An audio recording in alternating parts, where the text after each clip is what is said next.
Hello, hello. Okay, sorry. I have no idea what happened. Um, I have no idea what just happened there. I apologize. I don't know why it cut. It, I don't know why it cut off like that. Completely random. Um, I'm gonna wait a little bit and see if people will slip into the live stream again.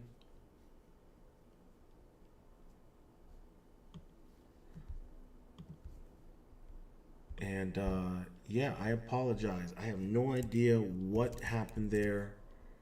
I think Disney was coming at me. I got a feeling Disney was coming at me.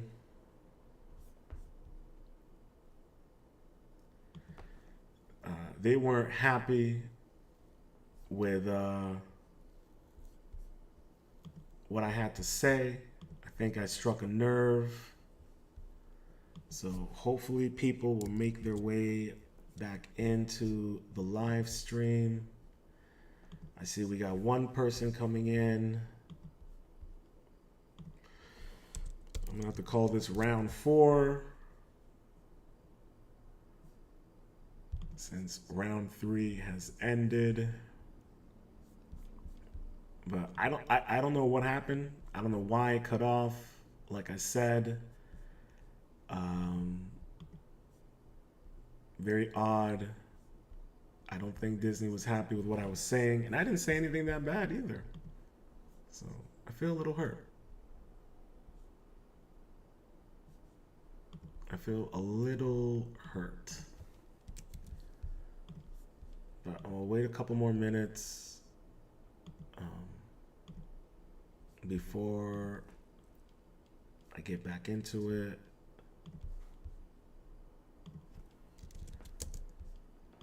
But not cool, not cool, YouTube. Not cool. I was in a good flow. Not cool. Okay, we see I got some people back. I apologize, everyone. I don't know what happened there.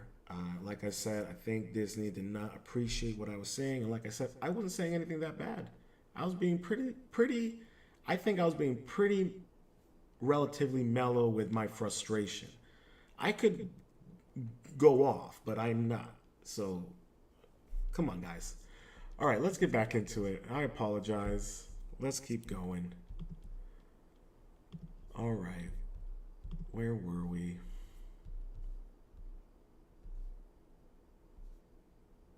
Okay, yeah, we got to cover that.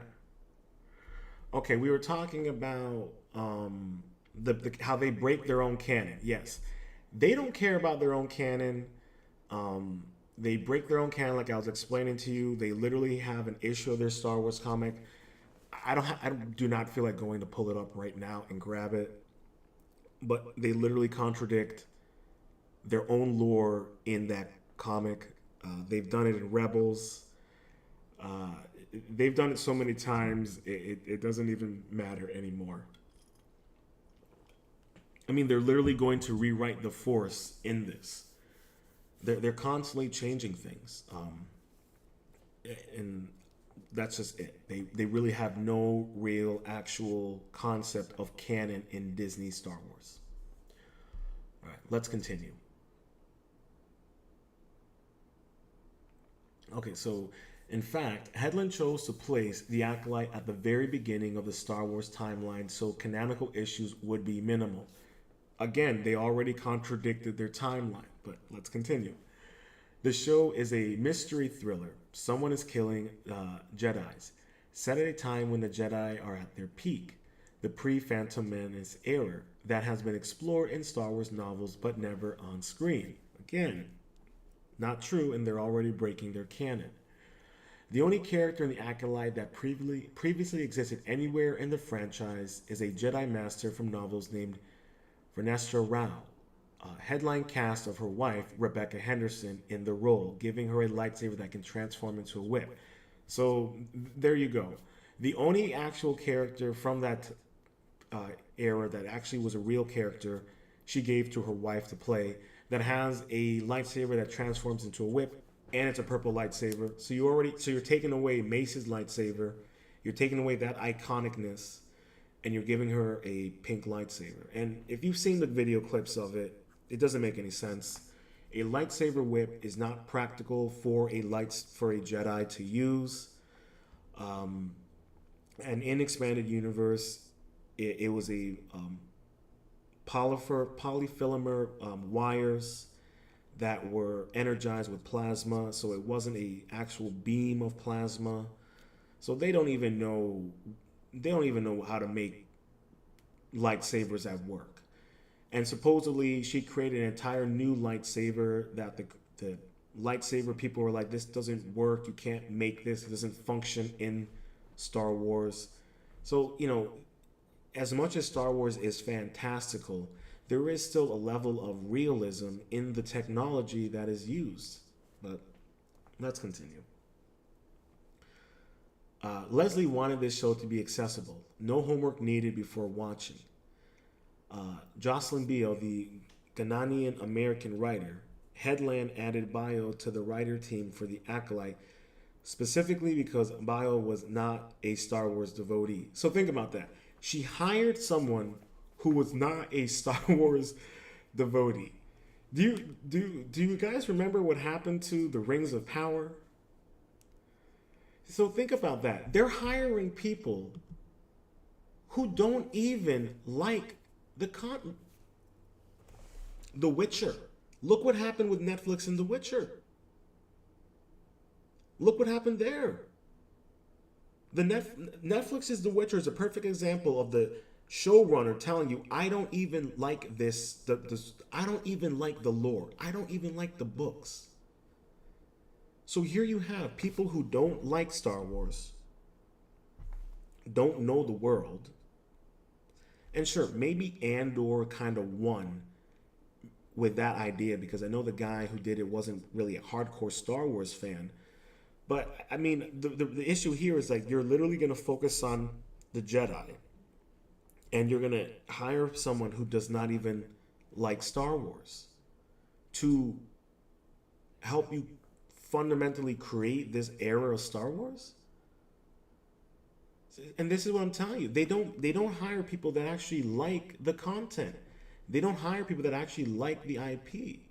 So you're going to hire someone who doesn't like Star Wars, who's never been interested in it, to create the world of Star Wars. So why do you think when they create themes and ideas that just don't fit in Star Wars, this is the case? Why is it when you look at the trailers for the show, it doesn't feel like Star Wars? This is the case because Leslie Headland is hiring people who aren't even into Star Wars. Much love for everyone that's in here. I got 14 people watching. I really appreciate it. 15 now. Please make sure to hit that like button. I would greatly appreciate it. And feel free to subscribe to the channel, as that would be greatly appreciated. But let's continue. But I'm just saying here, they don't care. They don't care about Star Wars. They're not hiring people that care, that want to work on Star Wars. And The Witcher is a perfect example of that. All right. She asked me what I knew about Star Wars, and my answer was Harrison Ford runs around space with a giant dog. Bio recalled laughing, and Leslie said, "You're hired." If you're a Star Wars fan, I want you to take that in. Okay? Take that in. The woman who's the writer for the show, when Leslie asked her what she knows about it, she said Harrison Ford runs around space with a giant dog. And Leslie's like, "You're hired." This is no different than what happened with Doctor Who and the lead for the new Doctor. So this is what I mean. They're not hiring people who. And this is what Leslie has. She wanted to potentially invite new fans, people like me. So she wanted to, and this is what I mean by an imaginary audience. This is what I mean by that. This is an imaginary audience. Because this woman had, So how are you gonna get new fans in by people who don't even know what Star Wars is? And the only way you invite new fans into Star Wars is by the previous fan base who loved it. That's how I got into Star Wars, was my cousins. I don't even remember the first time I watched a Star Wars film. I just remember always loving Star Wars. That's how early I was exposed to Star Wars. So you're not going to create new fans by disregarding the fan base that created the foundations to begin with. And this is what I mean. An imaginary fan base. This writer, she would have never watched Star Wars. She had no interest in it. And this is the case. This is what happens when you are creating content for an imaginary fan base that doesn't even watch or have any interest in Star Wars. Can anyone out there tell me, where are the new fans? Where are the new fans? I don't hear or see anyone talking. I don't see all these new fans. I don't see toys being sold out. Where are the new fans? No one bought the Reva lightsaber, the campaign. No one's buying any of the toys. No one bought any of the Force Awakens toys. No one's buying the Rey toys. So I don't know what this is what I mean. There's an imaginary fan base that they're catering to. They don't exist. And not only that they don't exist, they don't even care that they don't exist. Let's continue. It's crazy.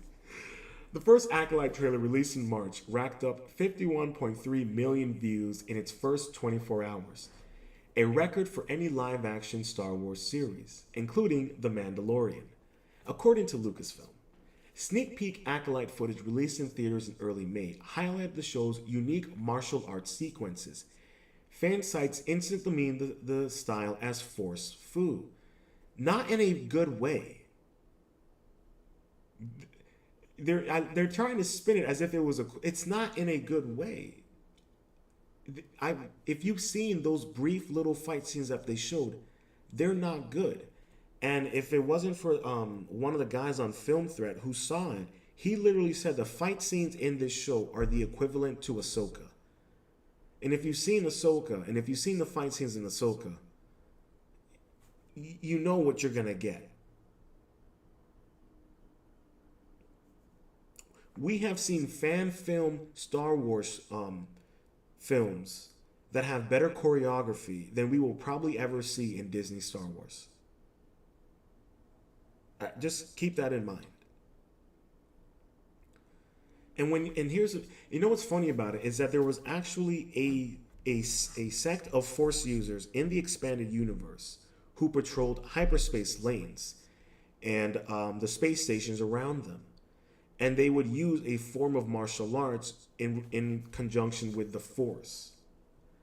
But the way they used it made sense, as it was the Force amplified their abilities in their fighting, just like as you saw in Revenge of the Sith, just like you saw in Attack of the Clones, just like you've seen in Knights of the Old Republic, crazy cinematic trailers and what have you.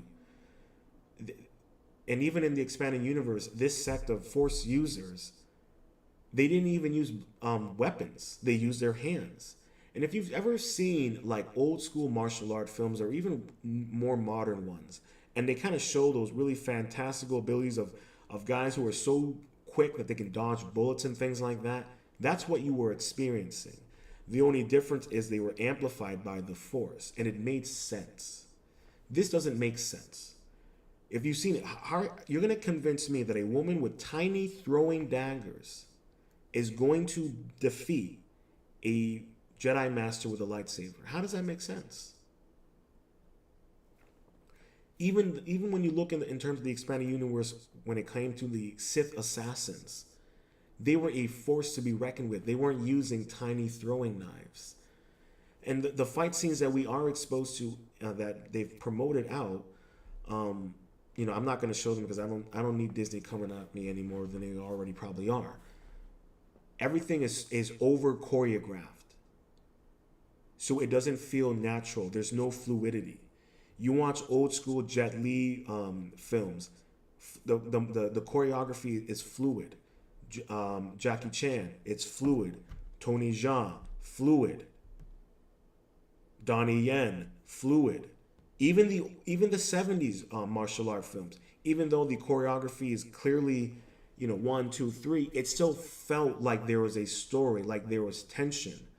A great one is the Last Master of the Flying Guillotine, awesome 1970s martial art film. They have a dude in there who has a martial art skill where he can actually extend his arms like Mr. Fantastic. It's crazy.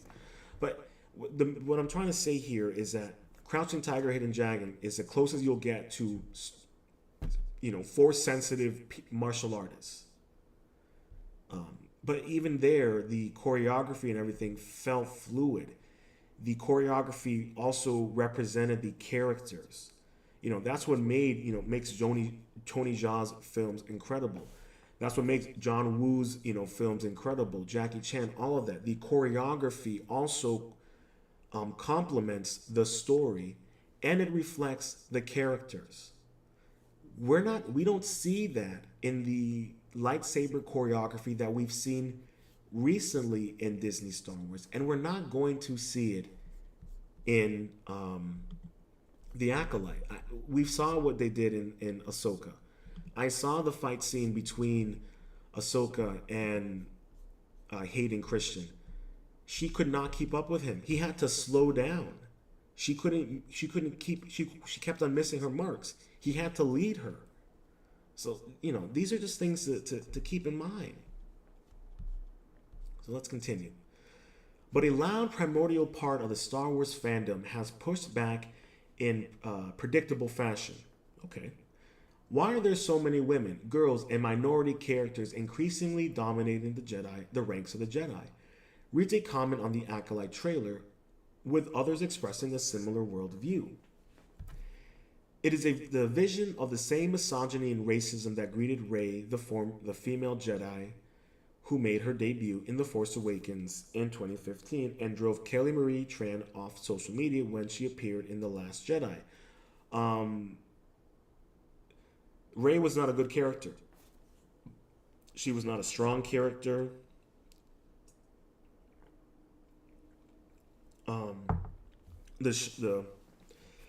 She was not a strong character.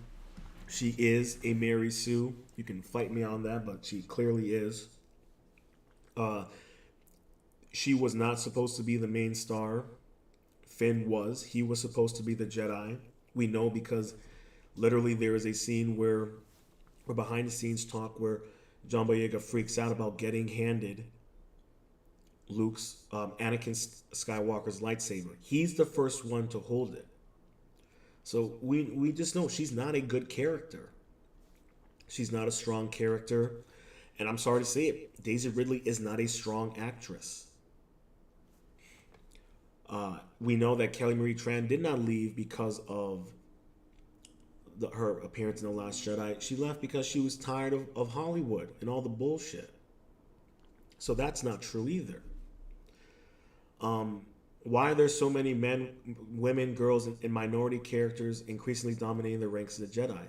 And here's the thing. I'll translate that for you. Why does the Jedi ranks not represent the Star Wars universe? That's it. That's the question. Because when you look at the trailer for the Acolyte and the training scene, all of that, none of these characters represent the Star Wars universe. None of these characters fit in the Star Wars universe. This version of Jedi don't even fit and make sense in the Star Wars universe. That's why. None of this makes sense because you're focusing on things that don't represent Star Wars. It's crazy how racist and sexist Disney Lucasfilm is towards minorities and women. Just I want people out there to think about how sexist and racist they really are.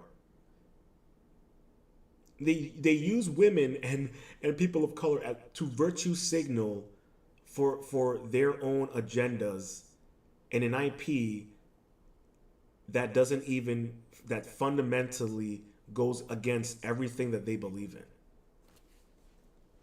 Let's continue. It is a version of the same misogyny and racism that greeted Ray. Yeah. That's not true. All right, here we go. Kathleen Kennedy, who runs Lucasfilm, has also experienced it, with South Park harshly attacking her in an episode last year. The cartoon depicted Kennedy giving the same feedback to Star Wars creator over and over. Put a chick in it, make her lame and gay. And that's what they did. If you haven't seen that episode, I highly recommend you watch that episode and then watch The Acolyte. Go and watch South Park's Panderverse episode and then go and watch The Acolyte. And you tell me that they didn't put a chick in it, make her lame and gay. They've done that with so much of their content that even characters who I thought were cool that they created, they focus so much on their sexual identity that I lost interest in the character. Dr. Aphra in the Disney Star Wars is a cool character, personally. She is like Indiana Jones, but in the Star Wars universe. But they focus on so much of her queer identity, and they made her somehow outsmart Darth Vader at every point in turn that I lost interest in the character. She didn't feel real anymore. She didn't feel vulnerable. She felt almost indestructible. How are you having a archaeologist completely outsmart Vader? It doesn't make any sense. So it's, this is what's crazy about it, is that they focused so much on DEI and gender ideology that is what they believe is Star Wars. And this is what I mean by they're creating content for an imaginary fan base. There isn't there even the people out there who are constantly protesting about the LGBTQ movement and all that fun jazz and women and all feminism and all that stuff, right? All that stuff, right? Marxism. They don't even watch Star Wars. The Rings of Power paid influencers to pretend to watch The Rings of Power and like it. And then when they interviewed one of those influencers, she said she hadn't even watched Rings of Power because she's too busy watching House of Dragon. Do you really think that a lot of those people out there who do Disney content, who watch Disney Star Wars, do you think a lot of them genuinely like it, or a lot of them are contractually obligated because they also get special access to the parks or whatever it may be?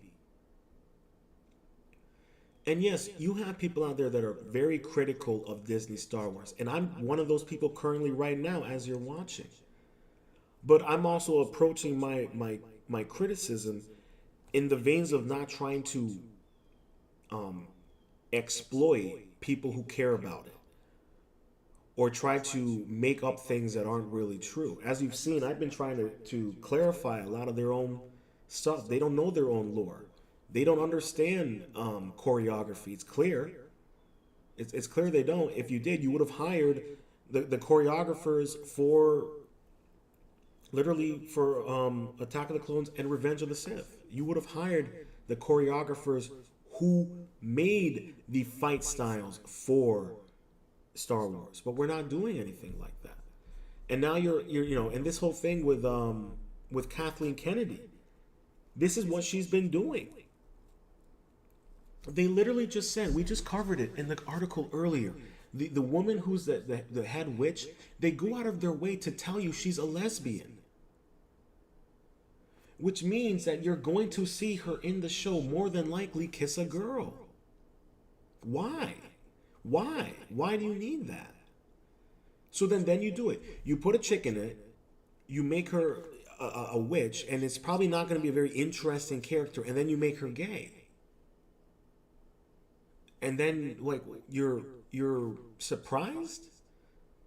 And I'm telling you guys out there, please watch the Pandaverse episode, and then watch the Acolyte tonight, and you tell me, okay? You tell me. Let's continue. Okay. See, people are mad, right? Because here's an image, right? And I'm going to ask you all out there who are, Star Wars fans, OT, prequel, does that image right there, does that feel like Star Wars? Does that look like Star Wars to you? Do they look like Jedi? They're not even holding their lightsabers correctly. I can't I can't get over this. And that's what I'm telling you. Who did this feel like Star Wars? You remember those old images of you remember the first trailer or the first, one of the first posters for the Phantom Menace, and it's Anakin walking as a boy, and you have the shadow of Vader.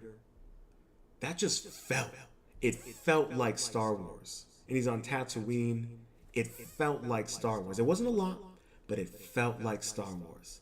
When you look at this image, does this feel like Star Wars? Does this make you excited? And this is what I'm saying. Like, this doesn't feel like Star Wars. Just these are things to keep in mind, people, when it comes to the IPs and the content that you really love. Let's continue. Some trolls have nicknamed Headland series the Woke-lite. Oh, God. In a brief telephone interview, Kennedy's support for the Acolyte was steadfast. My belief is that storytelling does not need to be representative of all people, she said. That's an easy decision for me. Oh my, see what I mean? What does that even mean? What does that even mean? My belief is that storytelling does not need to be representative of all people.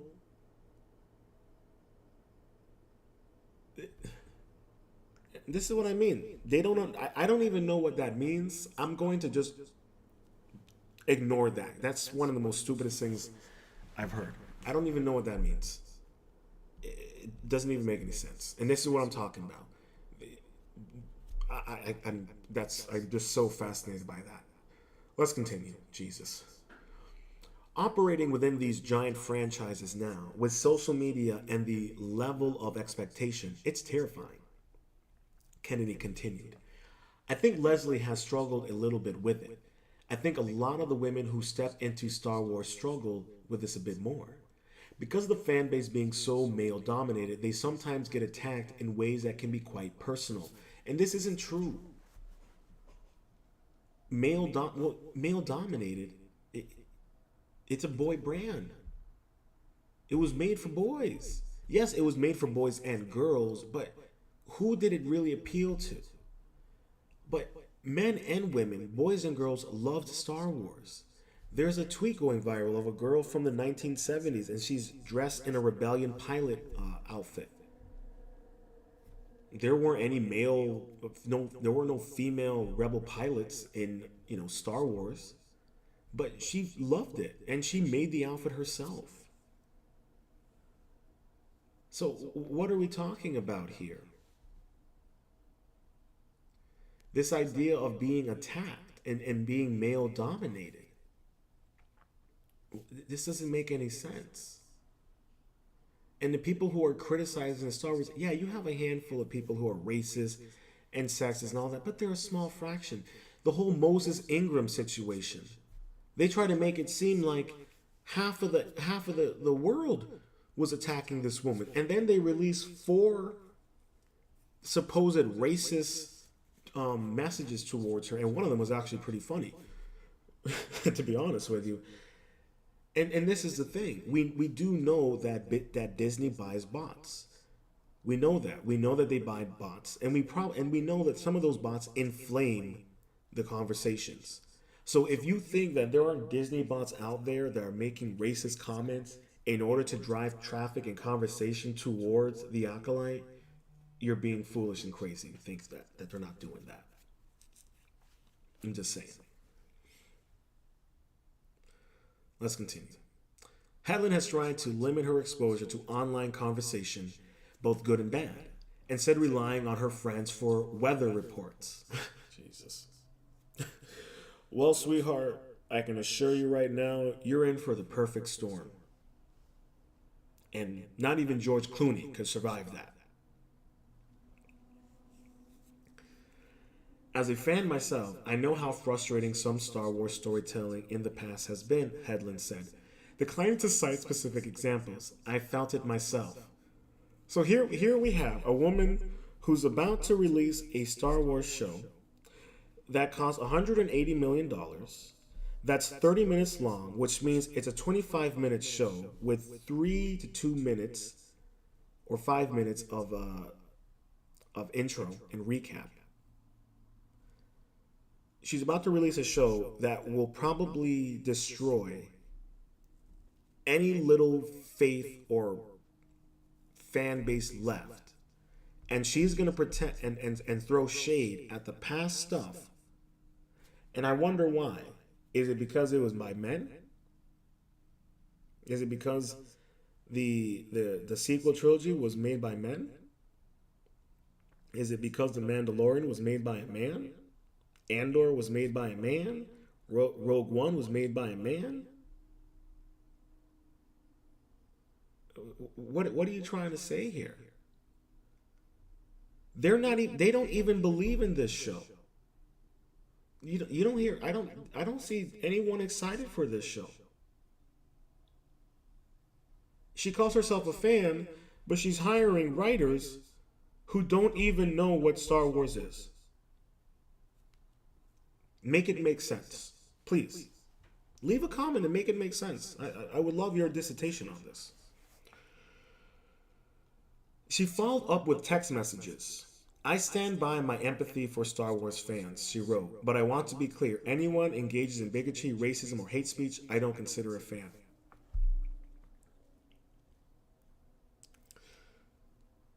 So you can say, hey, you can be critical and be like, hey, why are you having such a high emphasis on race in Star Wars? Oh, you're a racist. So think about that. So if you're critical of Star Wars and critical that they are putting Marxist ideology into into a universe where it does not belong, they're going to attack you for it. I'll give you an example. I saw the fight scene in Mandalorian season 2 where Boba Fett comes in and he just kicks ass. I really like that scene.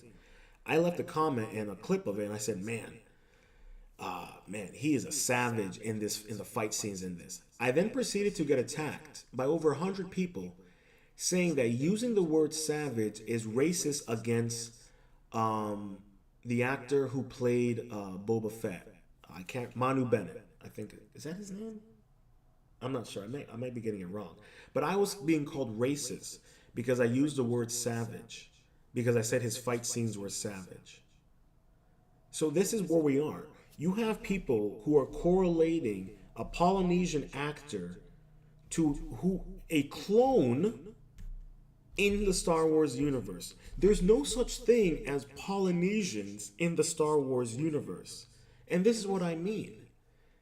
Is you can't even have a positive critique of Star Wars, and you could use a certain word and then you'll get labeled a racist. So how many times have they done this? They did it with Moses Ingram. Then don't watch the show.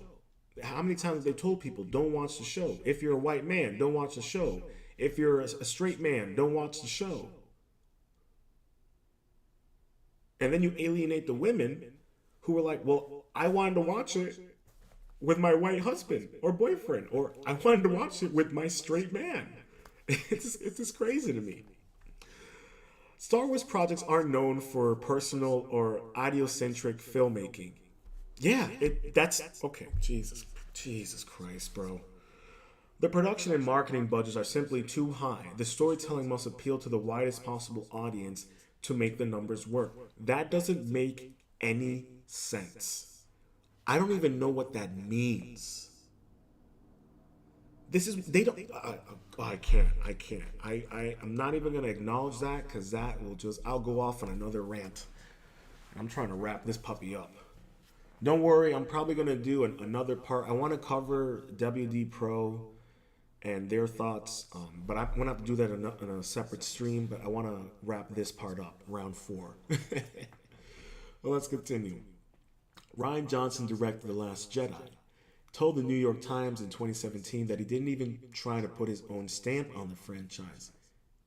It would be bad news if you came into this saying, "How do I make this mine?" he said. Kennedy, however, pushed Hedlund to do just that with The Acolyte. Okay. You see? What did I say? They don't care.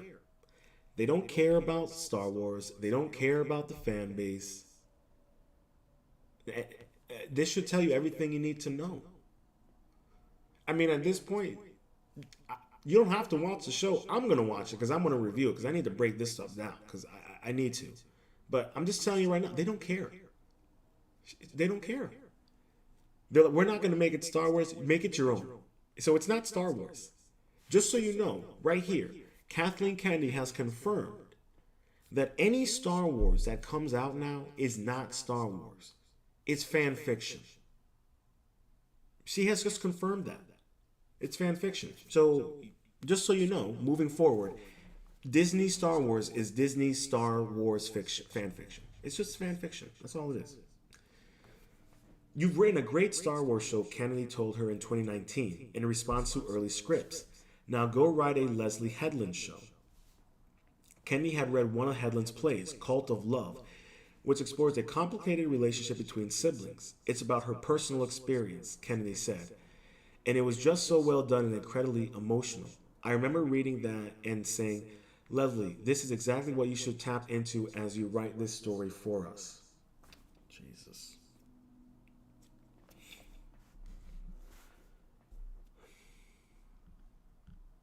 This isn't for you. This is Leslie Hedlund's therapy show. Explaining exactly how Hedlund took Kennedy's advice would spoil a major plot point in The Acolyte. Guess what? You already spoiled it in one of your promos. And guess what, guys? I'm going to tell you it. I'm going to spoil it for you because they already spoiled it. Okay?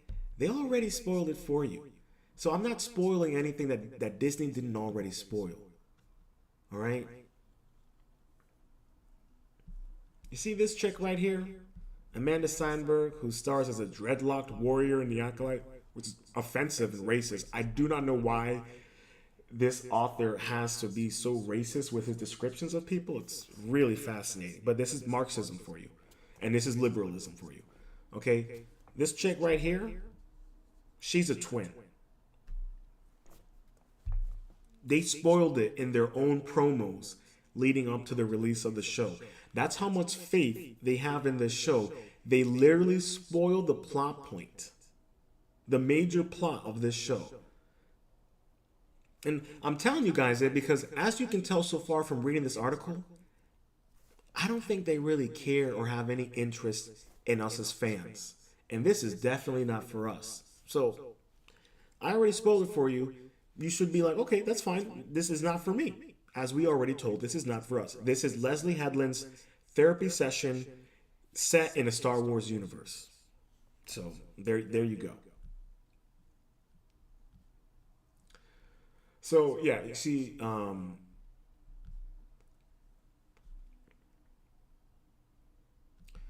have a.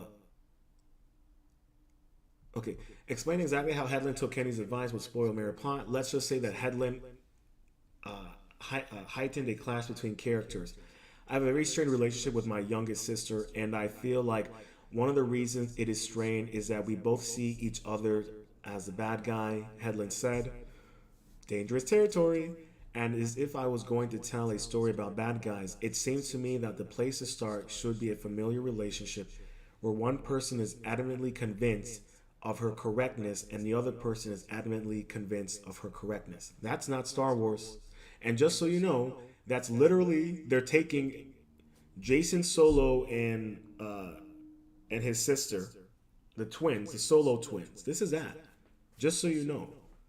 All right? They did it better in the expanded universe. But here she's telling you that, oh, it's a matter of perspective, the dark side of the Force. That's communism and Marxism right there for y'all. Just letting you know. That's not wokeism. That's Marxism for you. We don't speak, Hedlund added. I think this will be a surprise to her. No, it's probably not. Oh my gosh. Like I said, this is literally a therapy session. She's literally telling us this is her way of reaching out to her sister. She took $180 million. I want you guys to think about that. She took $180 million to send her sister a message about how she feels. This is fascinating to me. Absolutely fascinating. Okay, let's keep going. She wouldn't say anything more on the topic except to emphasize that she has a good relationship with her other sister who helped make a visual presentation that Hedlund used to pitch The Acolyte to Lucasfilm. Hedlund described her concept in the meeting as Frozen meets Kill Bill. Kennedy bought it on the spot. They're spoiling. Look, this own article is spoiling the show for you. It's Frozen meets Kill Bill. Oh, so let me guess. Two sisters, two perspectives, one on a revenge quest, the other one on a journey of self-discovery. Okay, what? This hasn't been done before, and way better. Jackie Chan has a film literally like this, where two twins, they're separated at birth. One turns into this street punk garage martial artist. The other one turns into a conductor, a music conductor, and something happens where they can mimic each other's. I don't want to spoil it, but hilarious film, great action. They've done these concepts already in better ways. They're already spoiling the show. I'm just letting you know. This is how unoriginal these people are, and how uncreative they are, and generally how ill-intelligent they are. Oh my God, this is just crazy to me. So I just want people to realize they're spoiling the show for you. We already know she's the main character, the dreadlock warrior. God damn, yo, people are so crazy. Right here, the dreadlock warrior. It's Frozen meets Kill Bill. If you've seen Frozen, I've never seen Frozen, but I know the plot. I know what it is about. Two sisters. They just spoiled the show. Oh my gosh. Let's continue. Steinberg, the show star, said, Leslie really is driven by emotion and heart and relationships. So even though our show is within the Star Wars universe, see what they're saying? Within. It's not even the Star Wars universe, it's within. And set in outer space in a galaxy far, far away, it's really a family drama. You're telling me that Star Wars The Phantom Menace, Star Wars Attack of the Clones, Star Wars Revenge of the Sith, Star Wars A New Hope, Star Wars The Empire Strikes Back, Star Wars Return of the Jedi is not a family drama? Are you kidding me? That's not a family drama? Oh. Okay. I don't have to say any more. You guys are smart enough out there. You get it. And while you're at it, make sure to hit that like button and subscribe. Let's continue. Hedlund had directed indie films, Bachelorette, Sleeping with Other People. Okay, and as a showrunner for Russian Doll, the Netflix comedy show about a New Yorker caught in a reincarnation loop, but she had never managed a big budget project. Yeah, this is gonna go great. What she lacked in experience, she made up for with Star Wars geekdom. Hedlund became a Star Wars superfan as a teenager, It was an apocalyptic period in her life, or at least it felt that way. I had no friends, she recalled. I ate my lunch in the bathroom. That's very unsanitary and disgusting. Why would you tell people that? That is very unsanitary. You're eating your lunch with shit particles in the air? What is this? Am I supposed to feel sympathy for you? I'm disgusted. Let's continue. She,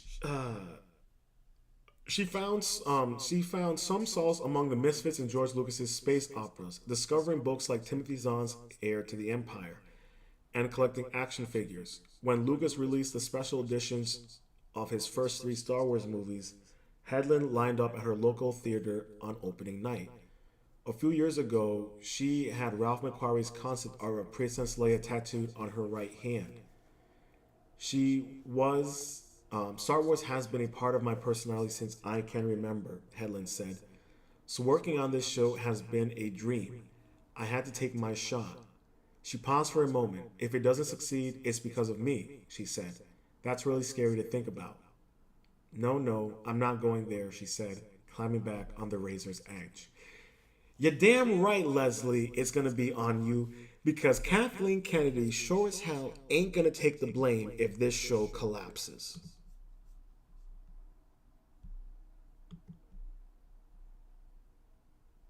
I don't even know what to say. I am absolutely flabbergasted by this.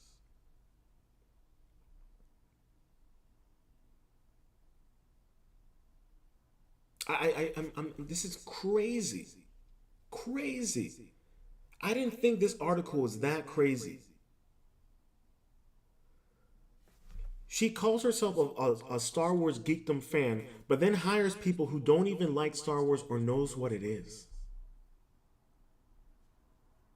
This woman has contradicted herself throughout this entire article.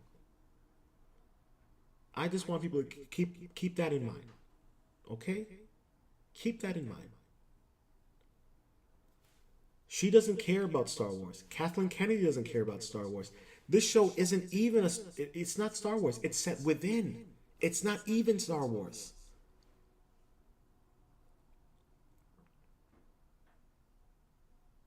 And they're going to pretend as if the first 6 films was not a family drama.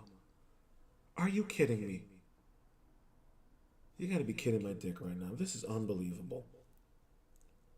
This is going to be a fascinating show. I'm telling you right now. I'm telling you right now. This is going to be incredible.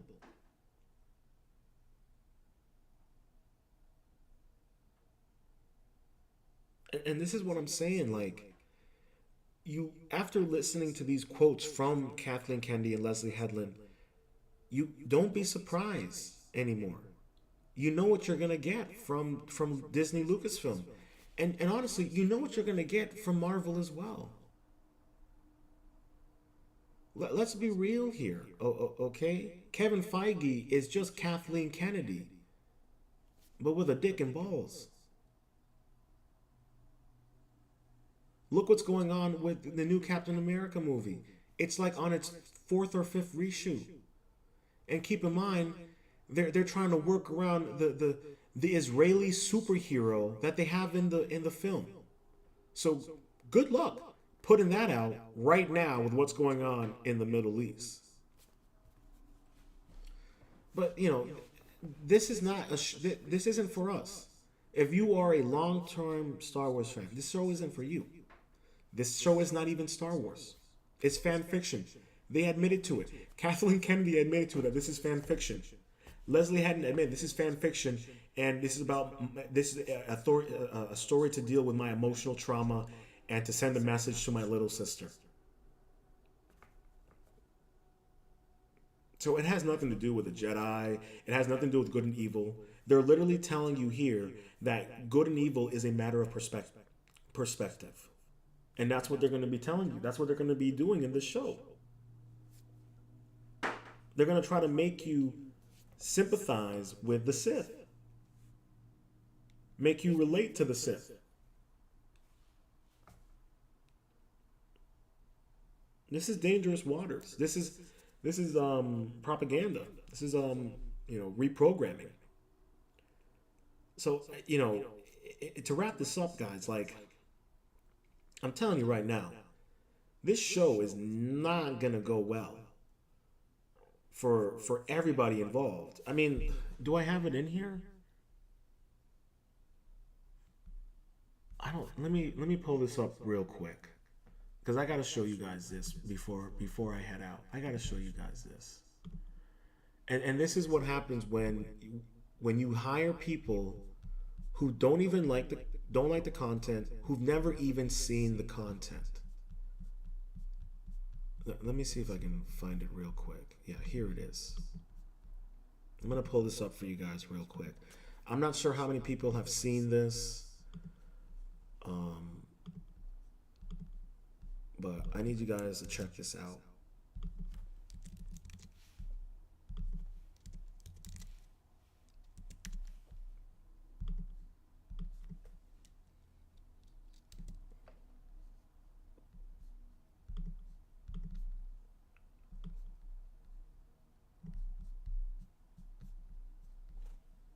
I'm gonna speculate you guys can hear it.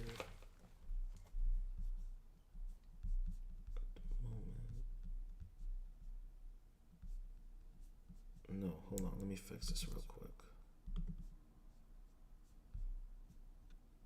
Is it? Oh no. Can't look and see. Can't look and see. I did get in trouble for this answer at Star Wars Con. I got heat. Yeah. And in my mind, it's so funny to me because it literally, as a person who's outside and just a fan coming in, that was what was so beautiful and interesting to me. You know, people have been talking to me online about how Darth Vader is such a bad person. It's very clear, and it's very well established from those actions. But if you can't look and see that Anakin blowing up the Death Star possibly killed millions and millions of people. I'm gonna get in trouble for saying this right now. You should just shut Then up. it's just I did get in trouble for this answer at Star Wars Con. I got heat. Yeah. And in my mind, it's so funny to me because it literally, as a person who's outside and just a fan coming in, that was what was so beautiful and interesting to me. You know, people have been talking to me online about how Darth Vader is such a bad person. It's very clear, and it's very well established from those actions. But if you can't look and see that Anakin blowing up the Death Star possibly killed millions and millions of people, I'm gonna get in trouble for saying this right now. You should just shut then up. it's just So this is what I'm talking about. He doesn't even know what he's talking about. And this is what I'm trying to say. They're trying to make Luke seem like a bad guy. They're trying to make the Empire seem like a victim. As if they didn't just blow up a planet full of billions of people. The Death Star was literally designed to destroy entire planets, entire civilizations.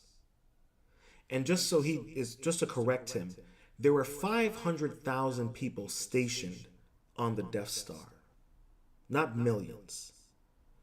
And all 500,000 of those people contributed to the destruction of an entire planet and its civilization. So this is who they have working and employed and performing in Star Wars, trying to justify the Empire and trying to normalize fascism. I just want people to be aware. This is Disney Star Wars. And he doesn't even know what he's talking about. And yeah, you could say, oh, well, he's just making he made a mistake and he just wasn't thinking. I don't know, bro. I don't know. I think he genuinely believes that. I think he really thought Anakin is the one who destroyed the Death Star. And then you saw who's interviewing them. She's from Collider. I used to watch Collider, but they be sucking off the taint of Disney. So this is and she didn't even correct him. She just laughed. That girl who was interviewing them she's a Star Wars fanatic. She knows Star Wars. She didn't even correct him. So, all I'm saying is, this article and even that little clip, it should tell you the people who are working in Star Wars, they don't care about it. It's not Star Wars and it's fan fiction. It's no different than what's going on right now with The Witcher. And I think people saw The Witcher, and The Witcher doesn't have the same fan base as Star Wars does. That's just the case. That's the reality. But you're seeing, both showrunners telling you, yeah, I don't care about the content, and this isn't a Star Wars. This is my own thing. This is fan fiction. So, moving forward, for anyone out there, when it comes to the IPs of shows and comics and books, whatever you love, be aware of who's working on it, be aware of the studio, and be aware that it might not be what you want. And don't be surprised. Look what's going on with Rings of Power. Look at the fiasco of that. Look what's going on with Doctor Who. Look at the fiasco of that. Marvel. Look what's going on with Marvel. And for Lucasfilm, this is it. I'm telling you guys right now, and they said it themselves. If this show fails, the High Republic comics and books, they're gonna end it. No one's reading those books. I've read some of the comics. The artwork is terrible. The stories are terrible, and the whole concept and the villains doesn't make any sense. It's not Star Wars. So for anyone out there, if you had any, little bit of hope, I'm telling you right now, it might not be in our lifetime that we get some real, proper, enjoyable Star Wars. It might not be. Kathleen Kennedy, she's not leaving. They're going to continue to make this type of quality content. They're not going to stop.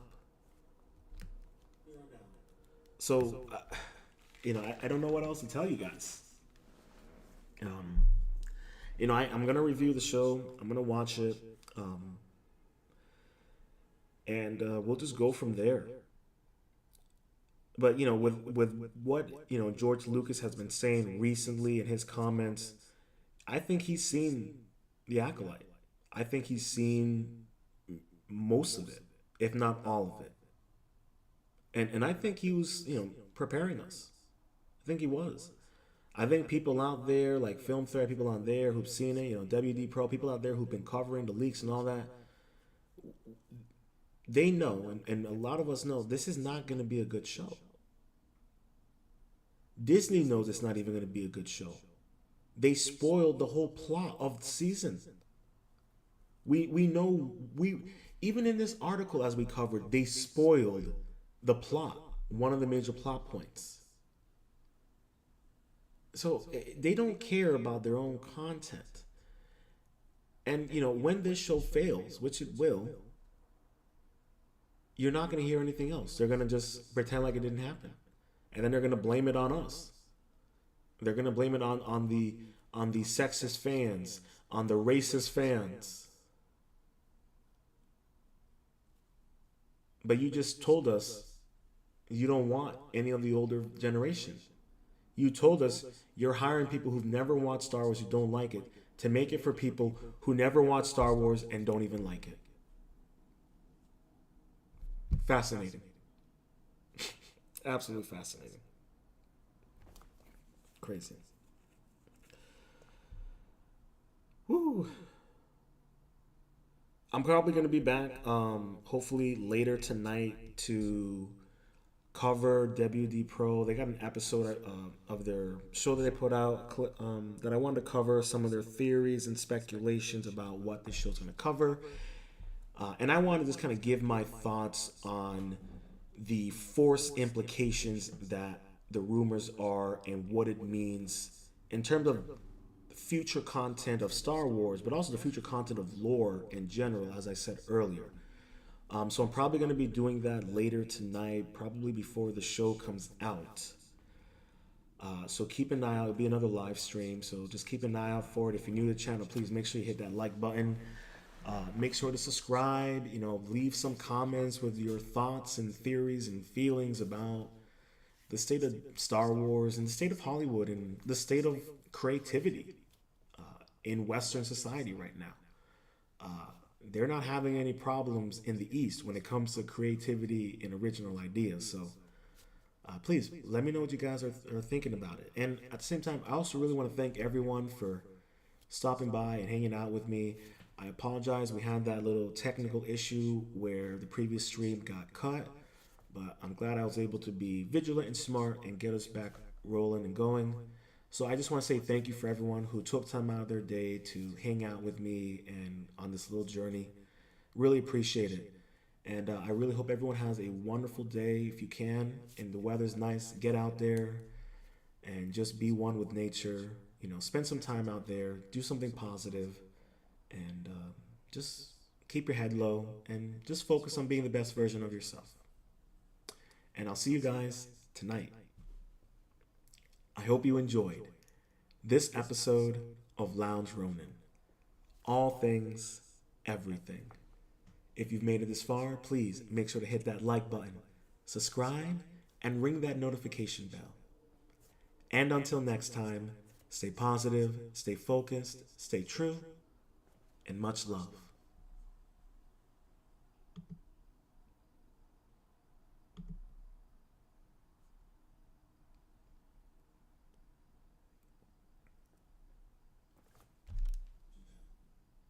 And until next time, stay positive, stay focused,